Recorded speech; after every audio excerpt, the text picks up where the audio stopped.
¿Qué significa la conversión?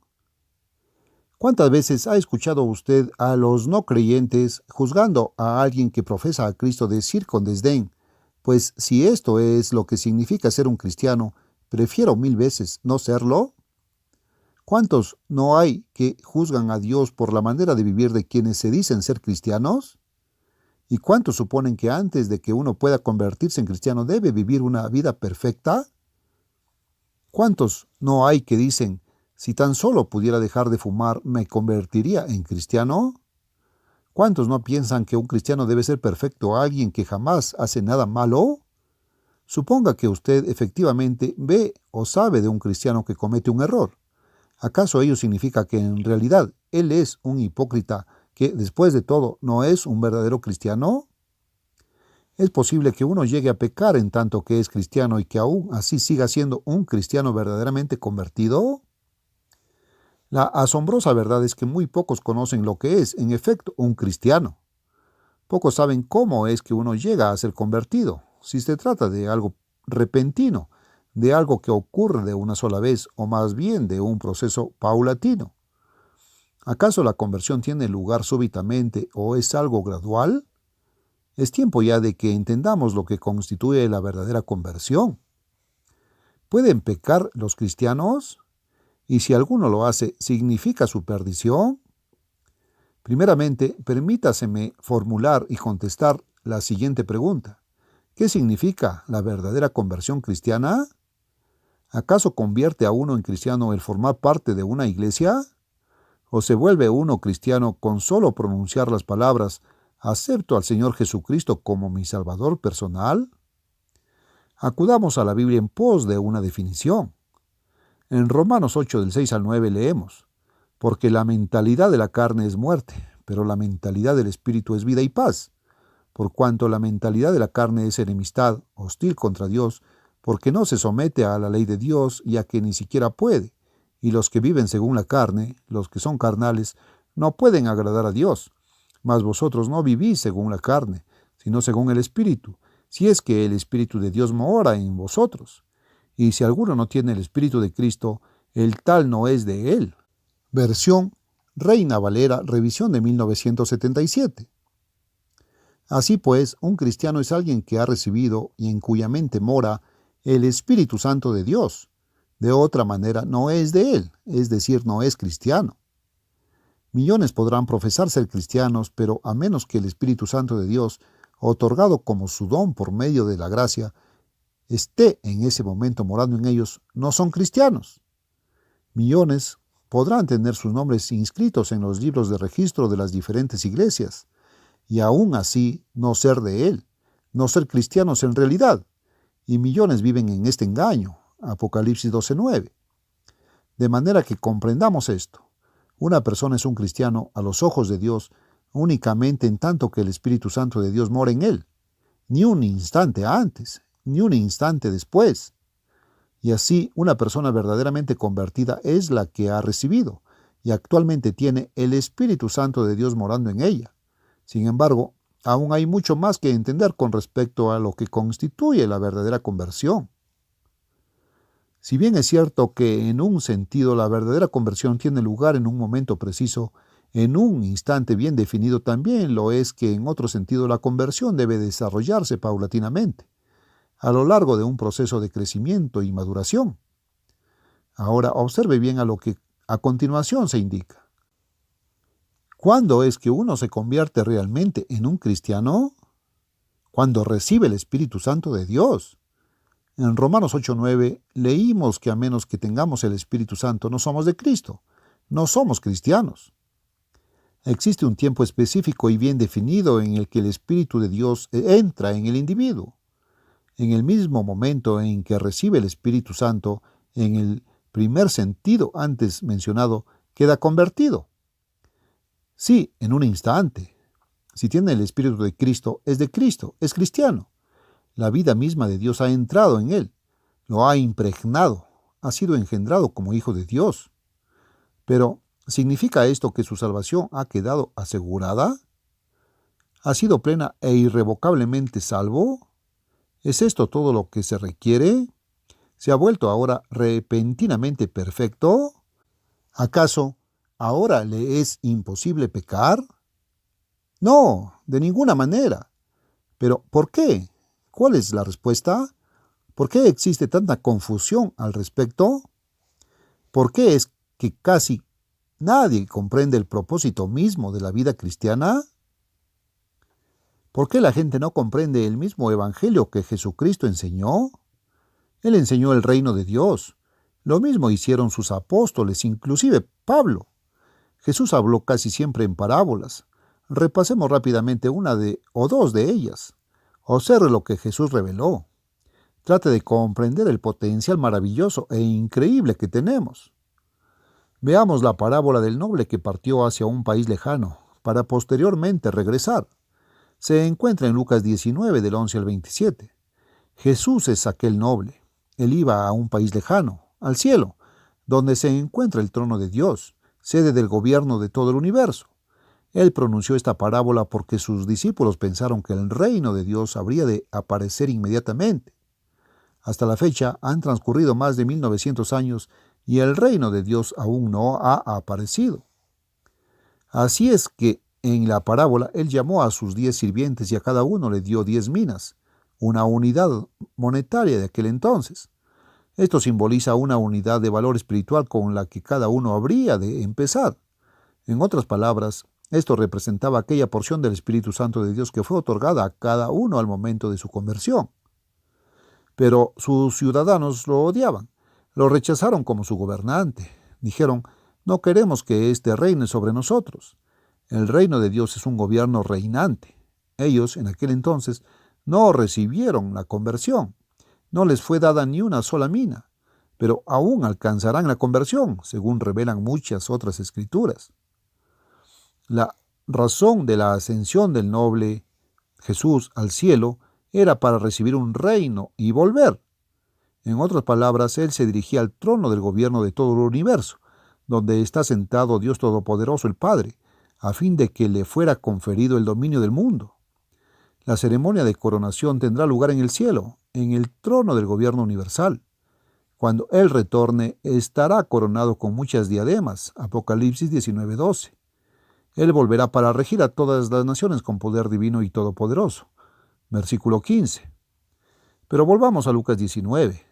A su retorno, sus sirvientes, a quienes había hecho entrega del dinero, es decir, la unidad inicial del Espíritu de Dios al momento de su conversión, son llamados a rendir cuentas, para saber lo que había negociado cada uno mientras él estuvo ausente. Esto significa que cada cristiano tiene la obligación de crecer espiritualmente, crecer en conocimiento espiritual y en gracia. Véase 2 de Pedro 3:18. La vida cristiana es una vida de aprendizaje, de entrenamiento para una posición dentro del reino de Dios cuando seamos transformados de mortales a inmortales, cuando dejemos de ser humanos de carne y sangre para convertirnos en seres espirituales, con vida inmortal inherente en nosotros mismos. En la parábola, el primero de los sirvientes vino a informar que había multiplicado en 10 tantos lo que le había sido encomendado. Como usted puede ver, el recibir el Espíritu de Dios es un don que Él nos hace, es la parte que a Él le corresponde, y lo recibimos por medio de la gracia, como un don. Nada podemos hacer para ganarlo o merecerlo. Pero a todo lo largo del Nuevo Testamento se revela que seremos recompensados según nuestras obras, mas no salvos por esas obras que hayamos realizado. Este hombre, por su propia iniciativa, había multiplicado su don espiritual en 10 tantos. Su mina se había convertido ahora en 10 minas. Recibió una mayor recompensa que aquel que solo obtuvo 5 minas. El noble, Cristo, le dijo, «Está bien, buen siervo, por cuanto en lo poco has sido fiel, tendrás autoridad sobre 10 ciudades». Él había llenado los requisitos para convertirse en un gobernante. Había sido fiel a los mandamientos de Dios, a su gobierno. Debemos aprender a ser gobernados antes de poder, a nuestra vez, gobernar. El segundo siervo había aumentado en 5 tantos su surtido espiritual de bienes. Había calificado en esta vida para recibir la mitad de lo que al primer siervo se le entregó. Recibió la mitad de la recompensa. De manera que la parábola de las minas muestra que los cristianos habrán de gobernar bajo Cristo cuando sea establecido el reino de Dios. Jesús hablaba de gobierno, de un gobierno mundial. Esta parábola fue dada para mostrar que el reino de Dios no habría de ser establecido en aquel entonces. El reino no es algo etéreo y sentimental que llevamos en nuestro corazón. No es la iglesia. La profecía de Daniel muestra que los santos habrán de gobernar bajo Cristo el Mesías cuando Él establezca su gobierno mundial. Véase Daniel 2. Lea todo el capítulo y entonces tome nota del versículo 44. Este reino hará desaparecer toda otra forma de gobierno, todo gobierno humano, y permanecerá firme para siempre. Observe Daniel 7 y en particular los versículos 18 y 22. Será un reino terrenal, no uno en el cielo, sino debajo de todo el cielo. Versículo 27. Jesús dijo: al que venciere y guardare mis obras hasta el fin, yo le daré autoridad sobre las naciones, y las regirá con vara de hierro. Apocalipsis 2, 26, 27. Dijo además: al que venciere, le daré que se siente conmigo en mi trono, así como yo he vencido y me he sentado con mi Padre en su trono. Apocalipsis 3, 21.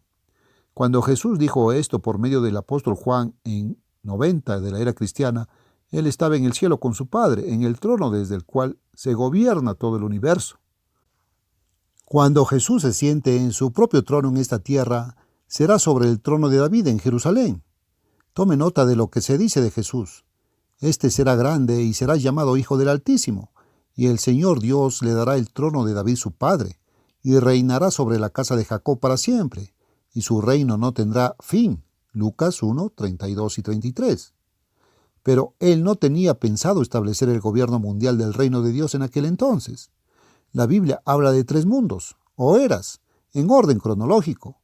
En primer término, el mundo antiguo que fue sepultado bajo las aguas, anterior al diluvio. Después, este presente siglo, mundo malo, y finalmente el mundo por venir. Jesús, mientras era juzgado ante Pilato, dijo que había nacido para ser rey. Juan 18:37. Pero que su reino no era de este mundo. Versículo 36. Él habrá de reinar en el mundo de mañana. Bajo Cristo, los santos, cristianos guiados por el Espíritu Santo, habrán de reinar sobre la tierra. Apocalipsis 5:10. Durante 1000 años. Apocalipsis 20, 4 y 6. ¿Por qué ha sido engañado todo el mundo con un falso evangelio? Apocalipsis 12:9. ¿Por qué ha sido engañado de manera que crea en un reino de Dios que no es el verdadero? Lea una vez más las muchas parábolas de Jesús. Ahí se enseña sobre el reino de Dios. Ahí se revela claramente el hecho de que el reino de Dios es el gobierno mundial que ya próximamente será establecido por Cristo, quien vendrá con todo poder y gloria, para traernos paz mundial, abundancia, dicha y felicidad. El propósito de la vida cristiana es preparar a futuros reyes que gobiernen con y bajo Cristo. ¿Cómo entonces se convierte uno en cristiano? ¿En qué momento? ¿Y cómo es que la salvación es un proceso, así como una fase inicial en la que uno se convierte instantáneamente en cristiano? He aquí la pura verdad que usted necesita saber. Repito, un cristiano, un individuo verdaderamente convertido, es aquel que ha recibido y en cuya mente mora el Espíritu Santo de Dios. Pero, ¿cómo recibe uno el Espíritu de Dios? En el día en que se inició la Iglesia de Dios, el apóstol Pedro dijo: arrepentíos y bautícese cada uno de vosotros en el nombre de Jesucristo, para perdón de los pecados, y recibiréis el don del Espíritu Santo. Hechos 2:38. ¿Arrepentirse de qué? Del pecado. ¿Y qué es el pecado? El pecado es infracción de la ley. Primera de Juan 3:4. ¿Cuál ley? La ley a la que la mente carnal, que es enemistad contra Dios, no se sujeta. La ley de Dios. Romanos 8:7. Una vez más leemos del Espíritu Santo, el cual ha dado Dios a los que le obedecen. Hechos 5:32. Estas son las 2 condiciones para recibir el don de Dios, que es su Espíritu Santo: arrepentimiento y fe. El ser bautizado constituye la manifestación externa de nuestra fe interior en Cristo. El arrepentimiento no consiste únicamente en sentirse apenado por algo que uno ha hecho. Es más bien un sincero arrepentimiento de lo que uno es y ha sido, de toda su actitud y vida pasada, separado de Dios. Es un cambio total de forma de pensar y de sentir y de vivir. Es un cambio hacia un nuevo camino de vida. Es una renuncia al camino egocéntrico de la vanidad, la codicia, la hostilidad a la autoridad, la envidia, los celos, el egoísmo y la falta de interés en el bienestar de los demás, y una aceptación del camino de vida teocéntrico, centrado en Dios, el camino de la obediencia, la sumisión a la autoridad, del amor hacia Dios, más que el amor a sí mismo, así como también de un amor e interés por el bienestar de nuestros semejantes, igual al interés que sentimos por nuestra propia persona. El amor es el cumplimiento de la ley de Dios, Romanos 13:10, pero la ley de Dios es una ley espiritual, Romanos 7:14. Únicamente puede ser cumplida por el amor de Dios que ha sido derramado en nuestros corazones por el Espíritu Santo que nos fue dado, Romanos 5:5. El Espíritu Santo abrirá la mente de un individuo para que entienda las instrucciones de Dios con respecto a cómo vivir, pero no lo obligará a vivir a la manera de Dios, es decir, no atrae ni tampoco empuja a la fuerza. Cada cristiano debe tomar su propia iniciativa, si bien el Espíritu de Dios le brindará toda la ayuda, la fe y el poder que necesite. Pero son los que son guiados por el Espíritu de Dios quienes son hijos de Dios. Romanos 8:14. Las dos condiciones ya citadas para llegar a ser un cristiano, el arrepentimiento y la fe, son algo que nosotros mismos debemos aportar. Pero estas no nos convierten en cristianos, no producen la conversión. Es lo que Dios aporta al otorgarnos su Espíritu Santo por medio de su gracia, como un don gratuito, lo que nos convierte. Nuestro arrepentimiento y fe no nos dan el derecho a recibir el Espíritu de Dios. Dios no nos da su Espíritu debido a que nos arrepentimos y creemos. Él da su Espíritu porque quiere darlo. Él quiere que tengamos su Espíritu como un don de Él desde antes de que nosotros nos arrepintamos. Es solo que Él exige como condiciones el arrepentimiento y la fe. No obstante, ningún hombre puede decir de sí, ahora comprendo, debo arrepentirme. Está bien, decido arrepentirme. Uno no puede decidir a la ligera arrepentirse, como si fuera algo de rutina. ¿Por qué? Jesucristo dijo que ninguno podía venir a Él si el Espíritu del Padre no le trajera. Juan 6:44, 65. Dios concede el arrepentimiento. Romanos 2:4. Dios llama a la persona y actúa en la mente y la conciencia por medio de su Espíritu, que opera desde el exterior. Por regla general, se suscita un verdadero conflicto interno. El individuo ha sido sacudido con el conocimiento de que ha practicado la maldad, de que es perverso, que ha pecado, en fin, de que es un pecador. Es llevado al punto del verdadero arrepentimiento, no únicamente por lo que ha hecho, sino por lo que ahora ve que él es. No es nada fácil.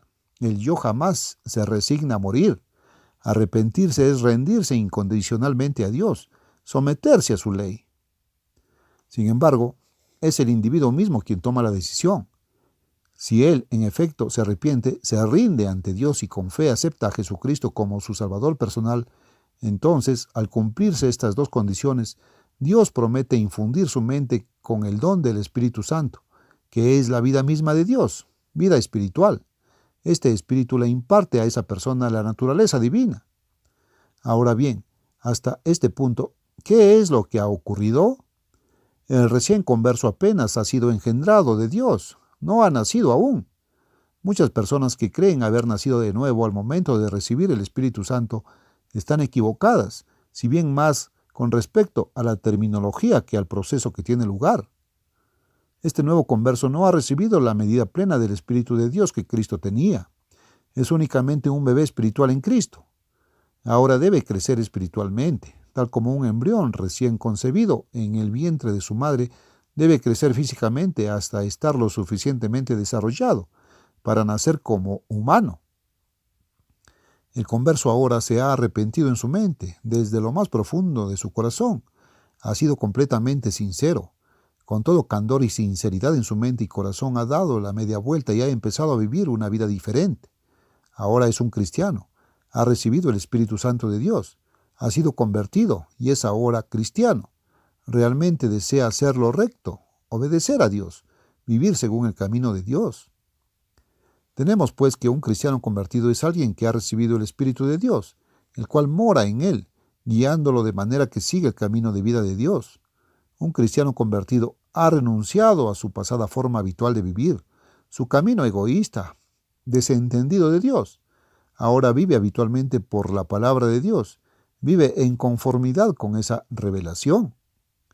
Pero suponiendo, tal como ocurriría con un bebé de 10 o 12 meses de edad que trata de aprender a caminar, que al andar en este nuevo camino tropieza, cae, por así decirlo, y comete un pecado.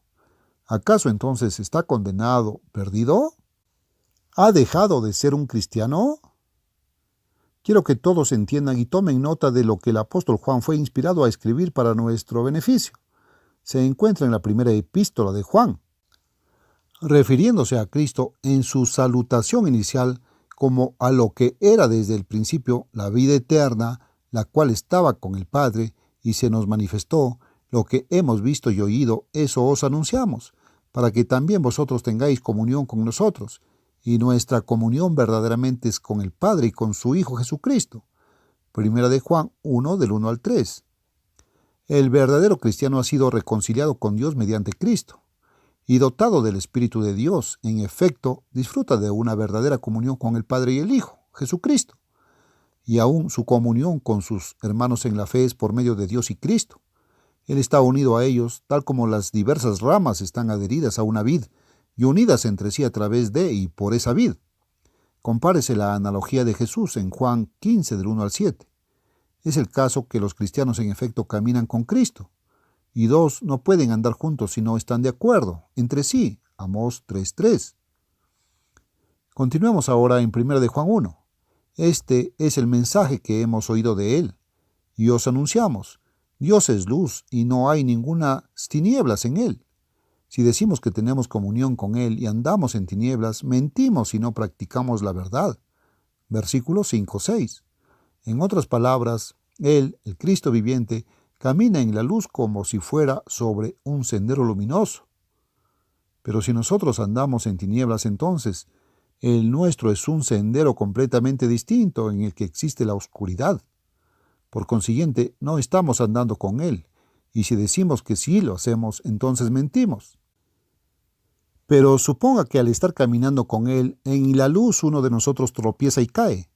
No se trata aquí de rechazarlo a él o su sendero por uno diferente, uno de tinieblas. Si decimos, oh, lo siento, ¿acaso no nos dará él una mano y nos ayudará a levantarnos para que continuemos por ese mismo camino? ¿Acaso se enojaría él y diría, apártate de mi camino, ve a seguir un sendero de tinieblas y oscuridad? En otras palabras, el verdadero cristiano ha abandonado su vida anterior de pecado habitual y su actitud anterior de egoísmo y vanidad. Previamente no tenía la menor intención de vivir según el camino de Dios, pero ahora ha cambiado de dirección. En general, su vida ahora consiste en seguir el camino habitual de la vida cristiana. Sin embargo, él no es perfecto al instante de ser convertido y recibir el Espíritu de Dios.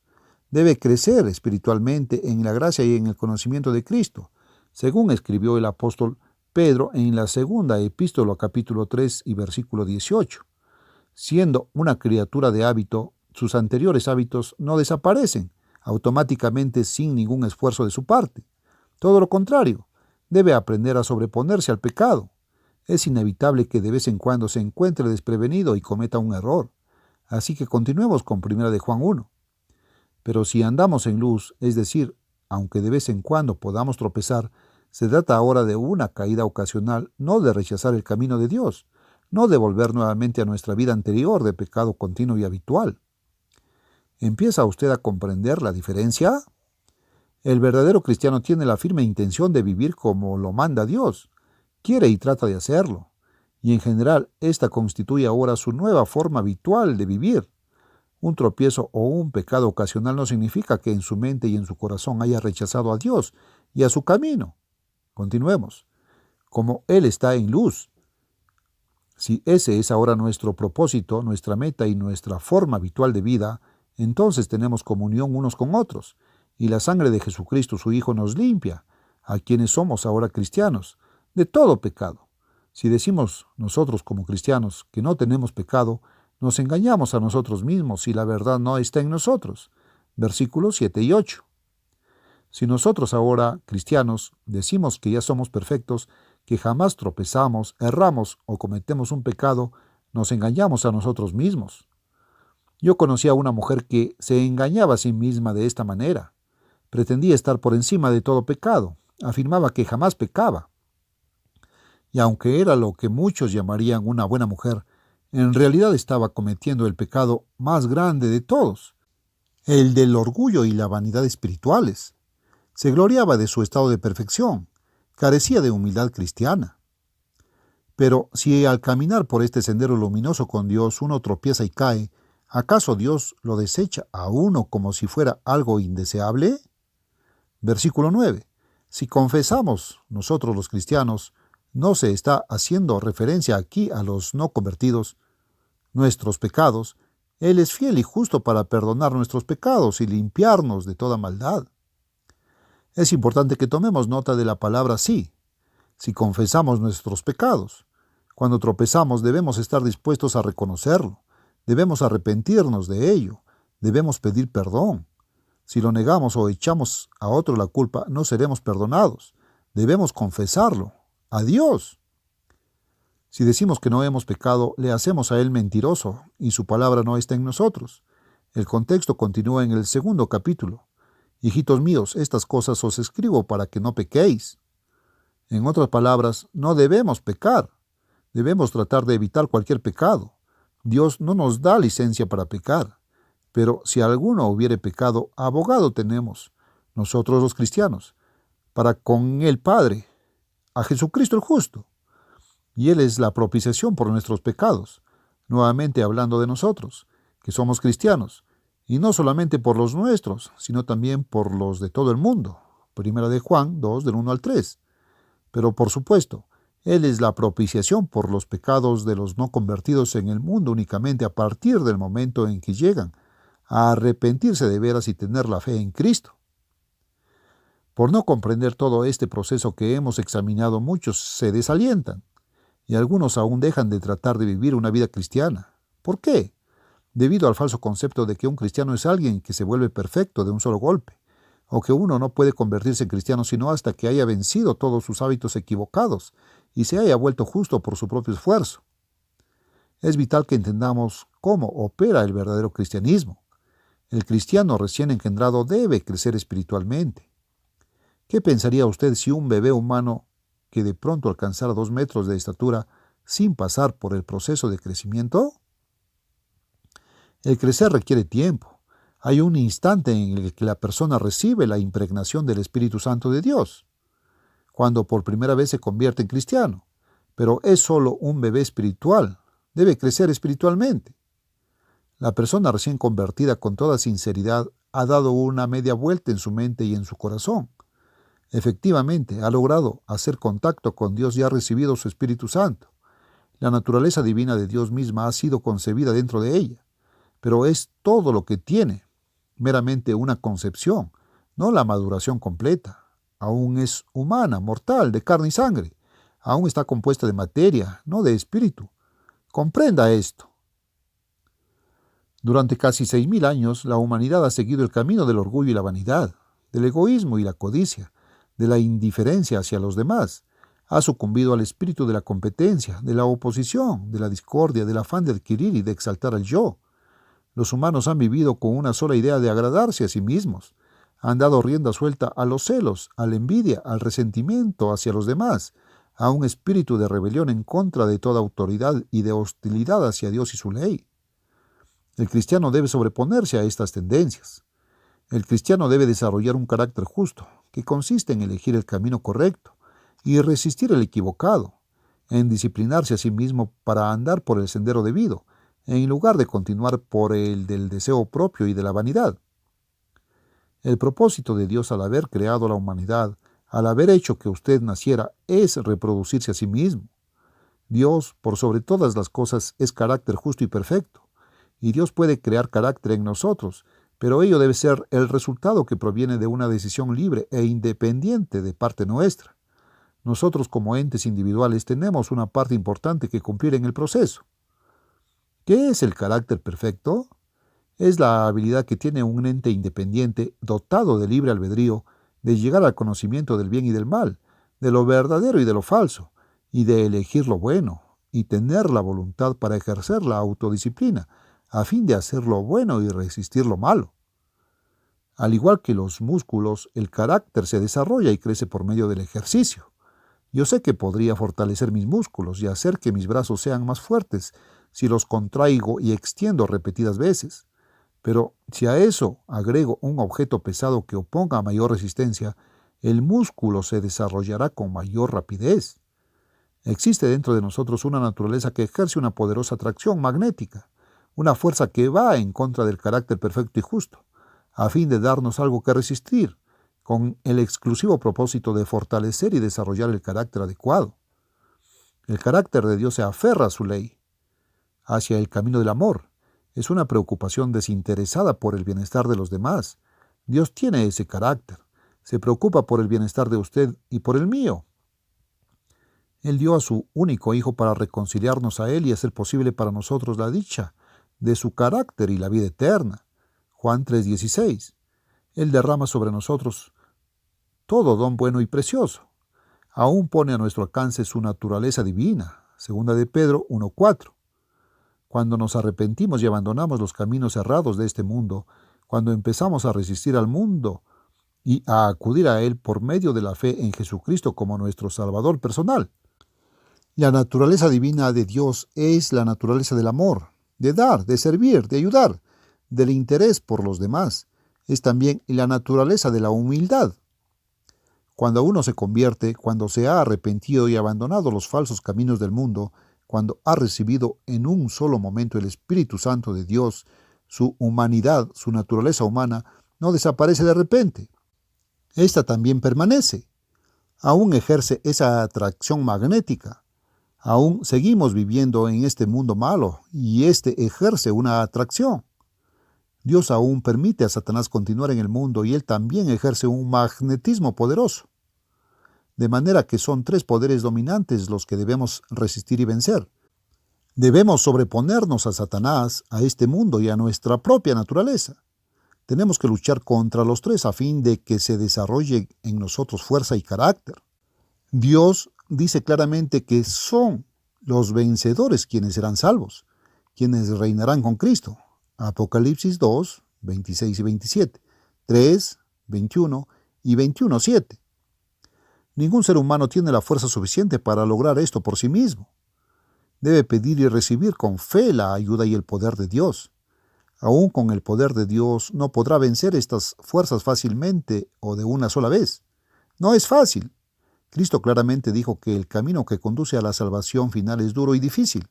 Mateo 7, 13 y 14. Es una lucha constante, una batalla contra el propio yo, contra el mundo y contra el diablo. La creación del carácter viene como resultado de la experiencia. Requiere de tiempo. Este desarrollo es un proceso. Se trata de un proceso de crecimiento y de gradual desenvolvimiento. Para llegar a la perfección se requiere del conocimiento pleno y correcto de la palabra misma de Dios, porque Jesús enseñó que debemos vivir por toda palabra de Dios. Mateo 4:4 y Lucas 4:4. La mente natural e inconversa no puede comprender plena y correctamente las escrituras de Dios, pero el Espíritu Santo abre la mente a este entendimiento espiritual. La adquisición misma de este conocimiento es un proceso que requiere tiempo. Son los hacedores de esta palabra, no solo los oidores, los que serán salvos. Romanos 2:13. Pero, ¿acaso puede algún individuo hacer en forma inmediata todo lo que se requiere de él en este nuevo camino que está siguiendo? ¿Puede alguien de pronto vencer todos los hábitos que ahora reconoce que son equivocados? No. Él se da cuenta de que tiene que luchar contra los hábitos que adquirió a lo largo de su vida. Aún debe sobreponerse a la atracción magnética de la naturaleza humana. Esta naturaleza constituye una ley que opera dentro de él, producida por las transmisiones de Satanás el diablo, el príncipe de la potestad del aire, Efesios 2:2. El mundo entero está sintonizado a la mente misma del diablo, Apocalipsis 12:9.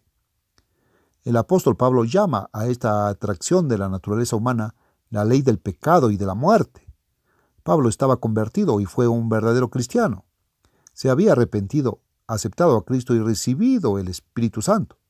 En su mente, con todo su corazón y con verdadera e intensa sinceridad, él quería hacer la voluntad de Dios. Pero ¿acaso Pablo la hizo perfectamente? Dejemos que él mismo nos lo diga. Escuche. Porque sabemos que la ley es espiritual, escribió él, mas yo soy carnal, vendido al pecado, porque lo que hago no lo entiendo, pues no hago lo que quiero, sino lo que aborrezco, eso hago. De manera que ya no soy yo quien hace aquello, sino el pecado que mora en mí. Él está hablando aquí de la naturaleza humana que llevaba dentro. Continúa, porque el querer el bien está en mí, pero no el hacerlo, porque no hago el bien que quiero, sino el mal que no quiero, eso hago. Porque según el hombre interior, me deleito en la ley de Dios, pero veo otra ley en mis miembros, que se rebela contra la ley de mi mente, y que me lleva cautivo a la ley del pecado, que está en mis miembros. Romanos 7 del 14 al 23. La ley de su mente es la ley de Dios, los 10 mandamientos. La ley que está en sus miembros es la naturaleza humana. Entonces Pablo exclama, «¡Miserable de mí! ¿Quién me librará de este cuerpo de muerte?» Enseguida da gracias a Dios porque es Dios quien lo hará, a través de Jesucristo y por medio del poder de su Espíritu Santo. Pero esto requiere tiempo. El cristiano verdaderamente convertido encontrará que con frecuencia tropieza bajo la tentación y cae, tal como un bebé físico tropieza y cae al estar aprendiendo a caminar. Pero el bebé de 1 año no se desalienta o deja de tratar de caminar. Se levanta y hace otro esfuerzo. El cristiano verdaderamente convertido aún no es perfecto. Dios ve el corazón, el motivo interior, la verdadera intención. Si uno está tratando, si se levanta siempre que cae y con sincero arrepentimiento pide el perdón de Dios y va de nuevo a poner su mejor esfuerzo a fin de que ese error no se repita, y si persevera con renovado empeño, Dios es generoso en misericordia hacia el hombre en su esfuerzo por vencer. Creo que ya debe ser obvio que el cristiano recién convertido no se vuelve perfecto de un solo golpe. Él no comete ni debe cometer pecados con un espíritu y actitud de rebelión en forma deliberada y voluntaria. Precisamente ese es de lo que se ha arrepentido. Él ahora desea vivir por completo alejado del pecado, pero para lograrlo de una manera perfecta, primero necesitaría tener todo conocimiento espiritual. Tendría que vivir por cada palabra de la Biblia. El Espíritu Santo imparte percepción espiritual para poder comprender la Biblia, y llegar a entender toda la Biblia toma tiempo. Tenemos que crecer en el conocimiento de cómo vivir perfectamente sin pecar.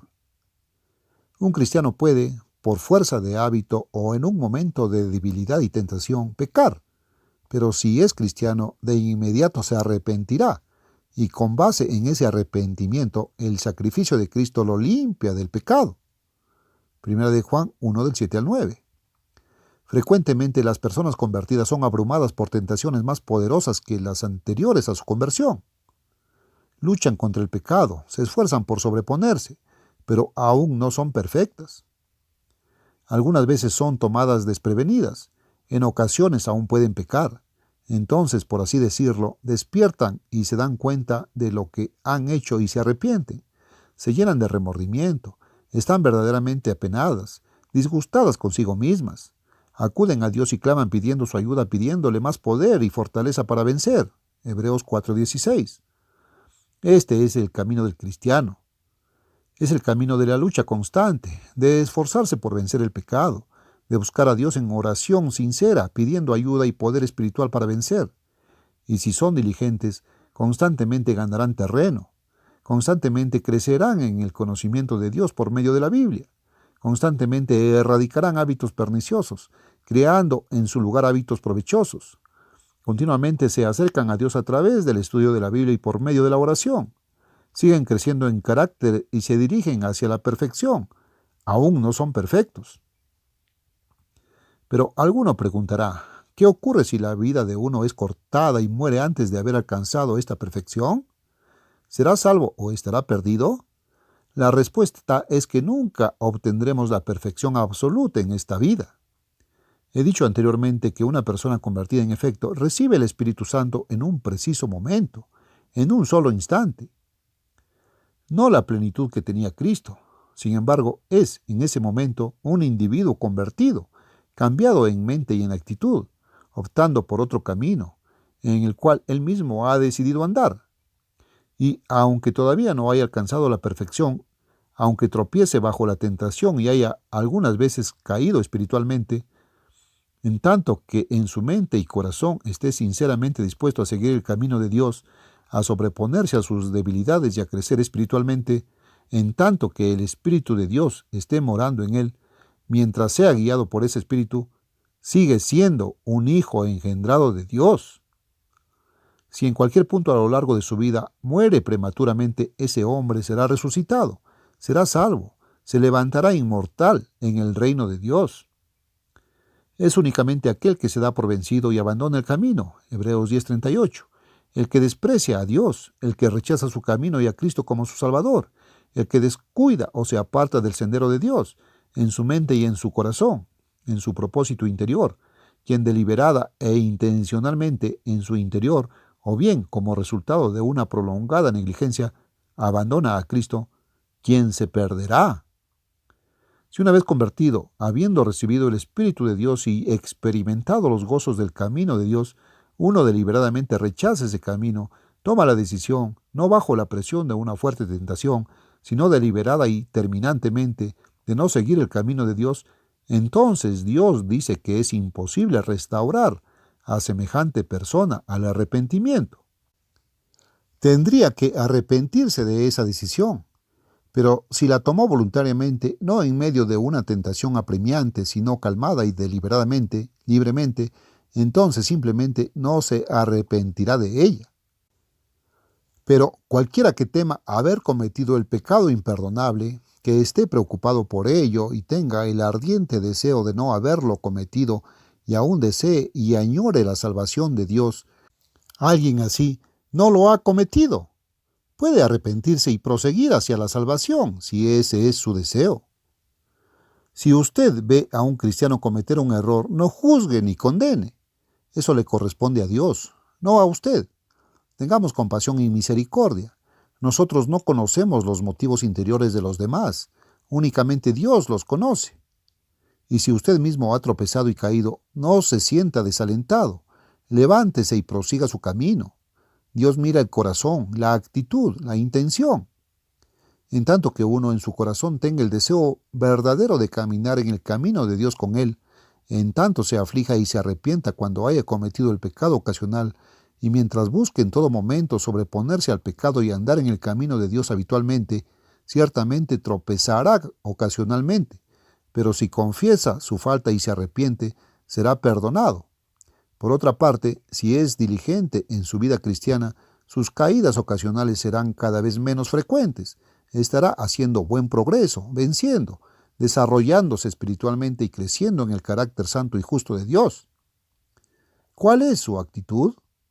Cuando usted ha pecado, ¿no ha tenido ello la menor importancia para usted? Si es así, está en terreno peligroso. ¿Justifica usted sus faltas suponiendo que otros tienen la culpa? Eso jamás justificará sus pecados. ¿Aún desea seguir el camino de Dios? Entonces no es demasiado tarde. Apártese de los pecados, confiéselos a Dios, arrepiéntase, levántese, tome la mano que Cristo le tiende para ayudarle y prosiga a la meta, sobreponiéndose al pecado y creciendo espiritualmente. Pero recuerde, una vez que usted sabe que realmente se ha arrepentido y que ha sido perdonado, no repita los pecados, sino olvídelos. Como escribió el apóstol Pablo, olvidando ciertamente lo que queda atrás y extendiéndome a lo que está delante, prosigo a la meta, al premio del supremo llamamiento de Dios en Cristo Jesús. Filipenses 3:13-14.